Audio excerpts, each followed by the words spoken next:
Alright guys, TacticalRab again. So I hope you're all doing well and enjoying your day so far. For the OpTic vs FaZe series this past weekend, Damon Carmabado, the 3-time world champion and of course coach of OpTic Texas, has come out very publicly to describe what goes wrong or what their major problem is in their matchup so far this season against FaZe. Karma being very open that Pred's playstyle right now is an issue with the team, and you would imagine that if he is talking about this publicly, this has been addressed in some detail behind the scenes with Pred and the rest of the lineup. Very interesting here from Karma. Very much interested your thoughts in the comment section below. Hit the like button if you enjoy. Subscribe if you're new as always. I'd greatly appreciate it. Just to mention today, because of course we're going to talk about it tomorrow as well, but these are the matchups for the weekend. There are some good storylines here. We have one of the big ones actually before we discuss this is on the, well, it's on the Sunday actually, both of them on the Sunday really. Boston versus Minnesota Rocker. That is going to be Beans versus Gunless. We know they beefed a fair bit last year when Beans was in the league and Gunless was out of the league, and Gunless is basically saying like, why is this guy in the league and I'm not? They're now both back in the league again, and both, to be fair, have had pretty decent debuts. Now, yes, Boston played one series and lost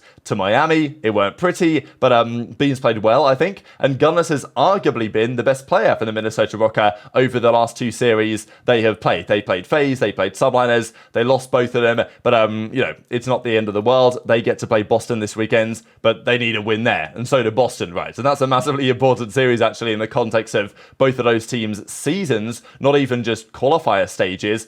And there's some good drama as well. We have in the evening then, the final game of that day, FaZe versus Ultra. And this is because we didn't get Scrappy versus Drazah at the major, because FaZe didn't play Ultra, unfortunately. We do get it here. So absolutely looking forward to this one among other interesting series on the weekend. OpTic play twice this weekend. They actually play neither game last. They play Surge and they play Legion on the Friday and Saturday respectively. And then it's like Miami Ultra, Surge versus Subliners to close out the second day. Interesting to see how New York get on this weekend because they have two easier games. But last time out against the Minnesota Rocker, they again slayed hard, but they didn't necessarily dominate the series they played in. These some of the numbers as well from the weekend's games. CleanX inside to the highest KDs, then Dashy with the 1.28, HyDra was here, ReeaL of course was here as well with that monster series that he had up against the Boston Breach. This I thought was pretty funny here to continue from Clay, because every so often I see a tweet like this that goes around about a sports broadcaster, certainly esports broadcaster. This is the case. Here comes along the oldest player in the league. He's 32 years of age, a miracle that this guy's even still alive and is able to compete. And of course this is kind of said when Ravens played. Actually, it's what Clay says, right? 5.0 KD, and all I hear is old man still got it, like, get out of here. So this is the feeling, because Clay of course turned up on that control the other day. Sure, they lost the series in 5, but he absolutely fried Surge on that Karachi control. He had like a 5 KD at the time, ended like 25 in 9 or something with pretty much a 3 KD of the game, and Clay's like, look, I've still got it, man, like I'm still a top player, but all they say is, oh, you're like, this guy is old as hell, and yeah, he's still fried. So Clay would like to have more focus on his play and his abilities rather than his age, but I think I get it, right? Like, when you are the oldest player in the league, it's always going to be a conversation, no matter how much Clay might not necessarily like it. There was also this from Dashy and actually the OpTic guys. Like, the pull they have is pretty bad, actually, and I thought it was interesting to see this, because it always kind of throws me off a bit, because Kevin Durant and Dashy have the same profile picture, right, on Twitter, and it always kind of throws me off. But he was actually discussing how, him and his boys are playing a lot of COD at the moment, and Dashy's like, yeah, it's time to duo up. Easy money, Sniper, he says. And also Tyreek Hill, they had him at the OpTic kind of, set up yesterday. They were duoing up. I didn't actually watch this stream. I know there were lots of like clips going around from it of them wanting to like 1v1 each other and stuff like this. So yeah, I fear that the Cheetah might struggle to get one. We'll see if that actually goes through. But we definitely have to talk about Dashy and just the OpTic team in general, because Dashy this past weekend had a great series against FaZe. For pretty much the first time this year, that was not an abnormality over the last couple of seasons. Dashy has for sure had phases and Cellium's number historically, when usually speaking, Dashy kind of slams Cell. That has been the case for the last several years. This year, that is not the case at the moment. And, well, FaZe, of course, are 6-0 so far this season up against OpTic Texas. Even with Dashy having a great series this past weekend, even with Shotzzy having a great series this past weekend, even with aBeZy having, migraine, being somewhat under the weather, FaZe still won. So, and sure, OpTic were playing maps that FaZe were favoured on, but they were in positions to win those maps and, not demoralise FaZe's confidence. Because I think if OpTic had won that series, it's not like FaZe should have been like, oh my god, like it's over for us, like they've finally beaten us, they're going to slam us forever again. But I think it would have been a big deal for OpTic, closing out that series,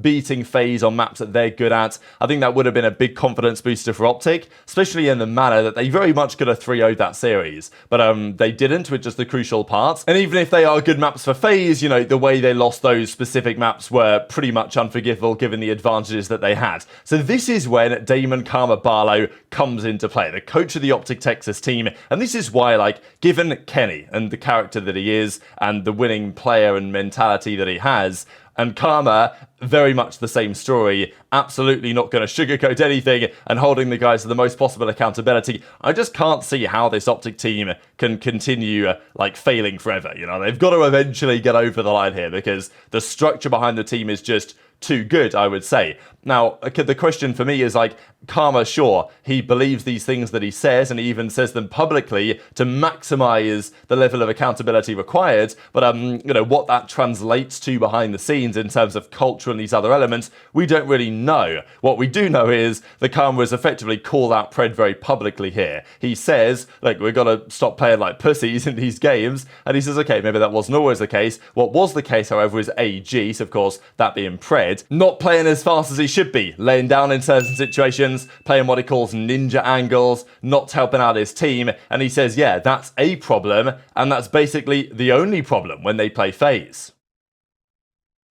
Like, I don't know, the biggest thing playing versus them is we can't play like pussies. I don't think we played like pussies, but, like, just, like, them recognizing, Why like, doesn't it tell you the that biggest it's thing, a like, requirement, I hate no? to say is, like, That in you HG jump sometimes pussies just in order don't to fucking know. move. That's Like, what I that thought. lay down shit and like, Motherfucker. holding ninja angles, that's, like, a problem. That's the only thing.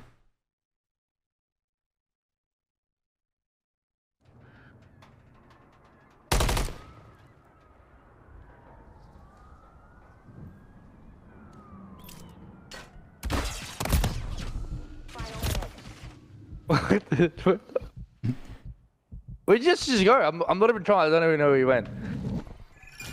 You mean?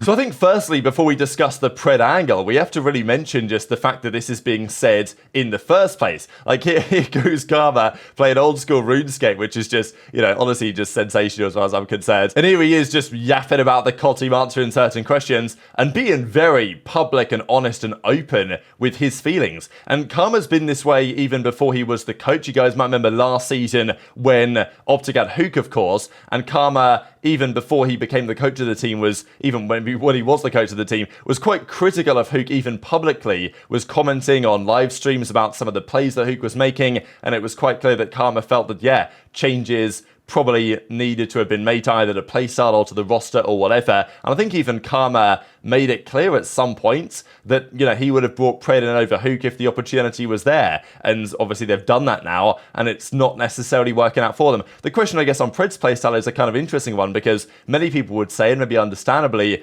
that, you know, Vanguard Pred was such a... It's not like Pred is less talented than he was previously. Pred's always been a very talented player, and that remains true.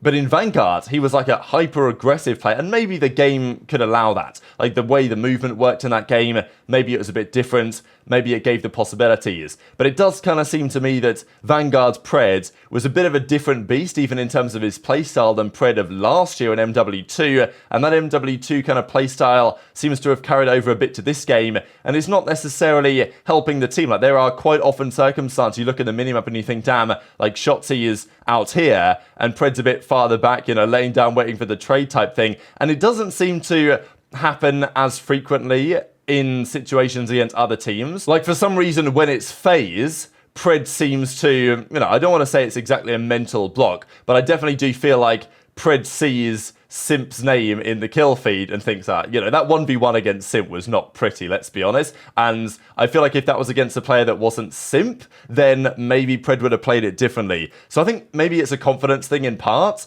and it's also Karma just telling Pred, look, like, actually focus up here, play like you're the man. In the same way that Ake said to FaZe, look, go to the event knowing you're the best team, be arrogant about it. Like, and Pred's a very confident guy, but maybe he needs to get into, like, a level where he just, you know, feels he's the best player in the lobby again, and then he starts making plays that are actually conducive to success.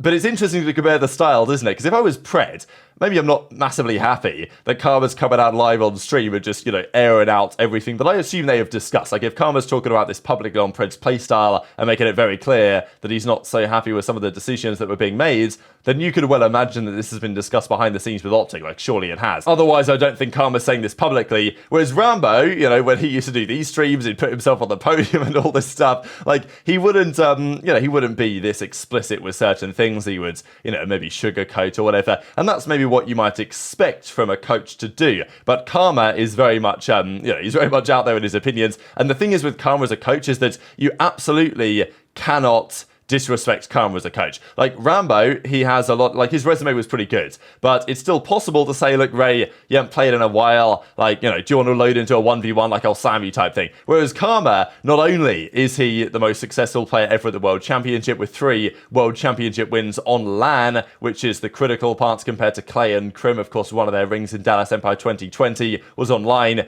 Karma is still the only man to do it all on LAN. A player that everybody in the scene respects very highly, not even just, the fans, but also the players. If there's any coach in the league that can say the type of stuff that Karma says and the players have to respect it, it's basically Karma. And I don't think Pred is necessarily uncoachable. I think that he can be coached. I don't think that he has this mentality of I'm always right, you're always wrong type thing that some players have had. But even if OpTic did have a genuinely uncoachable player, I think they would still respect Karma just because of who he is. And also because Karma can very much load into a free-for-all still on shipment and probably slam Pred in a 1v1. Not even just Pred, but Karma's still that good, he's still got the talent that he commands respect absolutely in that team. So if Karma says something, certainly if Karma is being so open about it publicly, it's putting the pressure on. It's, maximizing, it's raising the accountability, and it's raising the pressure on Pred to have better performances against FaZe. Because sure, you might look at the numbers, well, 1.0 KD, he didn't have the lowest damage in the lobby, that was aBeZy,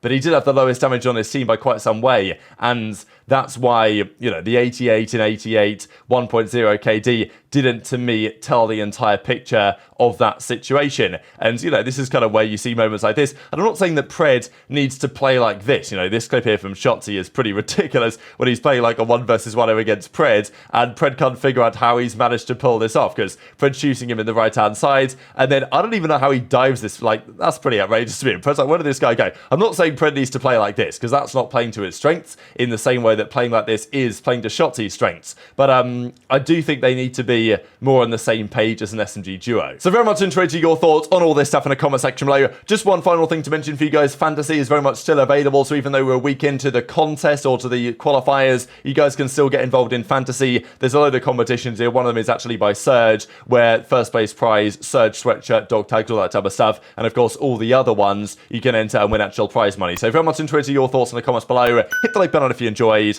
subscribe if you're new, take care, and I'll see you next time. So we stream you guys tomorrow. Hey, don't be late again. Holy fuck, I'm gonna run your guys' worlds again.